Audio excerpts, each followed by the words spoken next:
हमारे पिताजी कुछ करते नहीं थे। भूख की स्थिति में दादा गुरुजी का फक्कड़पन था, वो परिवार से नाता तोड़ा, मतलब तोड़ा। उन्हें मतलब नहीं आप जी रहे कि मर रहे। उनके पास तो अगर याचक अर्जी करता बन के जाओगे तो वो अर्जी उठा के बालाजी के पास रख देंगे। ये नहीं कि ये हमारा सगा नाती है, ये हमारा सगा पुत्र, तो इस पर ज्यादा कृपा हो जाए। हम भी गए सबकी भांति, हमने भी अपनी विपदा कही कि 3 दिन हो गए हैं, कुछ खाने तक को नहीं है घर में, रहने का 16x12 का कच्चा मकान, वो भी बरसात में खाट के पलंग के नीचे सोना पड़ता है, बारिश की बूंदें गिरती हैं। कब तक ऐसी जिंदगी जिएंगे? कुछ नहीं तो एक ऐसा कुछ कह दो, कर दो, भोजन ही चलने लगे। जिंदगी में कुछ नहीं तो पिताजी कुछ करने लगे, ऐसा कुछ कर दो। गुरु ने बस बाहें पकड़ी, अवस्था 10-11 वर्ष की थी, और बाहें पकड़ करके बोले तू मुझसे मत जुड़, और सीधा बागेश्वर बालाजी से जोड़ दिया। 2010 में दादा का निधन हो गया तो अचानक बाल धीरेन्द्र की दुनिया ही उजड़ गई, लेकिन गुरु तब तक अपना काम कर चुका था। सन्यासी बाबा ने लीला की, स्वप्न में आभास होने लगा। फिर कोई व्यक्ति आता था दिन में, या हम कहीं सत्यनारायण की कथा वांचने जाते थे, जैसे आप आए, शरद जी आए, या कोई व्यक्ति आया, तो हमें लगता था कि वो जब परिचित नहीं थे तो वो आते ही अपना ये नाम बताएगा। ऐसा मन में भाव प्रकट हो जाता था, ये आते ही हमसे 2 बातें बोलेगा, लेकिन झिझक के कारण हम बोल नहीं पाते थे।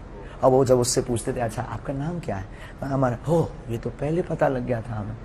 धीरे धीरे उसकी उसका परिष्कृतकरण हुआ, शुद्धिकरण हुआ, धीरे धीरे जागृति हुई, फिर अज्ञातवास की साधना की, और वो यात्रा और ये यात्रा ऐसे प्रारंभ हो गई।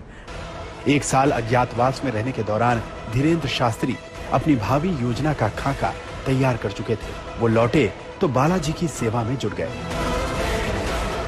9-10 साल की अवस्था से ही हमने बालाजी की सेवा की। जब बच्चे खेलना सीखते थे तब से हमने हनुमान चालीसा का पाठ, और गुरु ने जो विधान बताया वो मीडिया पर बताने का विषय नहीं है, वो अनुभव का विषय है। कभी आप आइएगा तो उसको हम आपको बताएंगे कि हमने क्या क्या अपने जीवन में मुश्किलों को सहा, कितना हनुमान चालीसा का पाठ किया, रातों भर हनुमान जी के चरणों में बैठकर रोए हैं, रातों भर हवन किया है। उसका ही ये परिणाम है जो आज सनातन संस्कृति का झंडा जगह जगह गाड़ा जा रहा है। धीरेन्द्र शास्त्री ने खुद को बाबा बनाने के लिए तैयार किया। कई बड़े कथावाचकों के कार्यक्रम सुने, एक मोबाइल खरीदा ताकि उनके वीडियो देख सके, और फिर उन्होंने अपनी कर्मभूमि उसी बागेश्वर धाम को बनाया जहां उनके दादा का दरबार लगा करता था। धीरेन्द्र शास्त्री ने दादा के अंदाज में ही दरबार लगाना शुरू किया, पर्ची निकालना शुरू किया। क्या नाम था? रूबी देवी। रूबी देवी।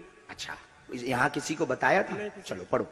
पत्नी का राज जानने आए हैं, मृत्यु का कारण जानने आए। रूबी उर्फ गुड्डी उनका नाम था, उनकी मृत्यु तंत्र कारण से हुई है, उसमें कोई संदेह नहीं है। माइक से बोलिए, यही पर्चा बोल रहा? जी जी। यही पूछने आए? शरीर नीला पड़ गया था इनका?